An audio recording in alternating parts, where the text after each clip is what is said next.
वृंदावन के बांके बिहारी मंदिर को लेकर एक फैसला इन दिनों चर्चाओं में है और इसी फैसले ने अब माहौल गर्मा दिया है। मंदिर में स्टील की रेलिंग लगाने का ठेका जैसे ही सलीम अहमद नाम के ठेकेदार को मिलने की बात सामने आई, वैसे ही साधु संतों और साथ ही ब्रजवासियों में नाराजगी फैल गई। धीरे धीरे ये नाराजगी अब खुले विरोध में बदलती जा रही है। मैं स्वामी अतुल कृष्णदास श्रीधाम वृंदावन से समस्त सनातनियों को एक बात से अवगत कराना चाहता हूँ कि वृंदावन में बांके बिहारी जी का जो मंदिर है, उस मंदिर में स्टील के रेलिंग लगने का कार्य प्रारंभ होने जा रहा है और उसका टेंडर निकाला गया। उसका ठेका एक मुसलमान को दिया गया। जिन मुसलमानों ने हजारों वर्षों से हमारे मंदिरों को तोड़ते रहे हैं, फोड़ते रहे हैं, लूटते रहे हैं, जो आतताई हैं, अत्याचारी हैं, जो गौमांस खाते हैं, वह गौमांस खा करके आकर के मुसलमान मंदिर में कार्य करेंगे, ये कहाँ तक उचित है? आप लोग इसका निर्णय करें।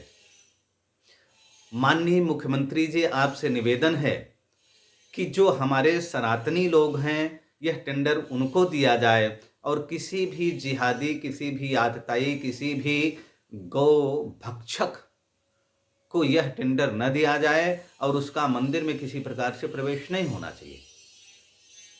हम आपसे यही निवेदन करते हैं और इस कार्य को सभी सनातनी समझें कि क्या यह उचित है कि अनुचित है।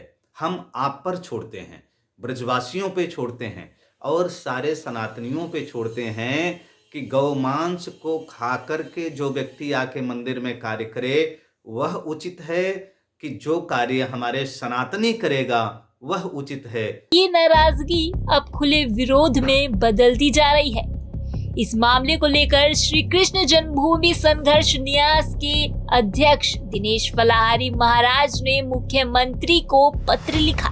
पत्र में उन्होंने लिखा कि ये वही ब्रजभूमि है जहां भगवान राधा कृष्ण ने महारास रचाया था, जहां माखन चोरी की लीलाएं हुई थी और जहां आज भी बांके बिहारी विराजमान है। ऐसे पवित्र स्थान पर अगर सनातन धर्म के विरोधी और गोमांस खाने वाले लोग आएंगे तो ब्रजवासियों को किसी भी हालत में मंजूर नहीं होगा। उनका कहना है कि इससे भगवान श्री कृष्ण भी नाराज हो सकते हैं। फलाहारी महाराज ने पत्र में साफ लिखा कि ऐसे लोगों को मंदिर परिसर से 1 किलोमीटर की दूरी तक भी नहीं आने दिया जाना चाहिए। उन्होंने कहा कि सनातन समाज में स्टील रेलिंग लगाने के लिए हजारों ठेकेदार मौजूद हैं। फिर सवाल ये उठता है कि आखिर इस काम के लिए किसी और को क्यों नहीं चुना गया। पत्र में उन्होंने ये भी कहा कि जिन लोगों पर सनातन धर्म का विरोध करने और साथ ही हिंदुओं को काफिर कहने जैसे आरोप लगते हैं, उन्हें मंदिर से जुड़े काम क्यों दिए जा रहे हैं। फलाहारी महाराज ने ये भी आरोप लगाया है कि कनिका कंस्ट्रक्शन के मालिक सलीम अहमद ने अपनी पहचान छुपाकर ये ठेका हासिल किया और इस पूरे मामले की जांच होनी चाहिए। उन्होंने मुख्यमंत्री से मांग की है कि इस ठेके को तुरंत रद्द किया जाए और यह काम किसी सनातनी भाई को दिया जाए ताकि बांके बिहारी मंदिर में पवित्रता बनी रहे और ब्रजवासियों की भावनाओं को ठेस भी ना पहुंचे। बांके बिहारी का मंदिर बहुत ही पवित्र दिव्य स्थान है, जहाँ पर भगवान श्री कृष्ण ने महाराज किया, माखन चोरी लीला की है। उस मंदिर में रेलिंग लगाने का ठेका एक मुस्लिम व्यक्ति ने प्राप्त कर लिया।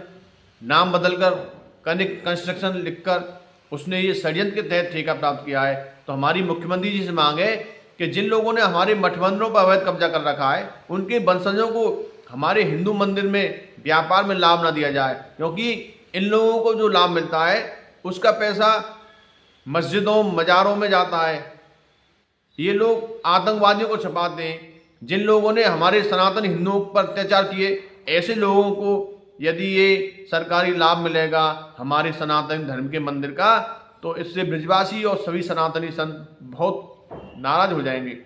हम लोगों की आपसे प्रार्थना है कि इस मंदिर प्रकरण में जो स्टील ठेकेदार आया है, इसकी जांच कराएं और इसका ठेका निरस्त करें।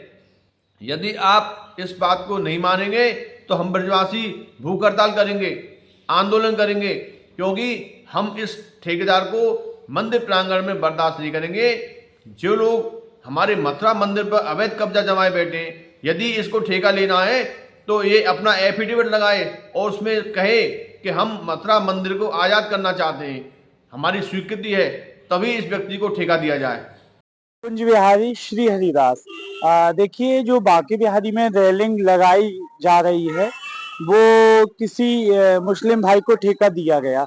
तो देखिए, जहां मंदिर है वहां सबसे कहते हैं सात्विक लोग और जो मांस मंदिरा से दूर रहते हों, तो सबसे बड़ी बात ये है कि देवालय की कोई भी कार होती तो वो स्नान करके ही देव झाड़ू लगाते हैं। तो फिर ऐसे लोगों को तो भैया ऐसे दिव्य मंदिरों में ऐसे कार्य देना हमारे हिसाब से तो अनुचित है, क्योंकि हमारे यहाँ जो भी सेवायत रहते हैं वो आपस में रहते हैं। तो आप बताइए, मंदिर की गरिमा और महिमा होती ही है, और फिर कभी आप बताइए कि इन लोगों ने ही मंदिर तोड़े। हाँ, हम ये कह सकते हैं कि सबने तो नहीं तोड़े, हर धर्म में कोई ना कोई विचित्र तो है ही। हमारे हिंदू धर्म में तो एक दूसरे की निंदा ही करते हैं, लेकिन फिर भी हमें इस्लाम वाले लोग क्या है कि भैया अधिक से अधिक मांसाहार करते हैं। तो भैया ऐसे मांसाहारी को अगर आप ऐसे कार्य के लिए नियुक्त कर रहे हैं तो इस पर थोड़ा सा विचार कीजिएगा। और बस हमारा तो यही मत है कि आप एक बार विचार करें, जो मंदिर गिराते हैं क्या वो हम लोगों को, हिंदुओं को काफिर कहते हैं, तो क्या वो सही कार्य करेंगे? तो थोड़ा विचार करने की जरूरत है, क्योंकि आप किसे नियुक्त कर रहे हैं और कहाँ बिठा रहे हैं। जय श्री राम। इस फैसले के बाद से ही बांके बिहारी मंदिर से जुड़े साधु संतों और साथ ही ब्रिजवासियों में गुस्सा लगातार बढ़ता जा रहा है। मंदिर में मुस्लिम ठेकेदार को ठेका दिए जाने का विरोध तेज है। इस पूरे मामले में आगे क्या फैसला लेते हैं? बहरहाल इस खबर पर आपकी क्या राय है वो कमेंट कर जरूर बताएं और ऐसी ही तमाम वीडियोस के लिए चैनल के साथ जुड़े रहें।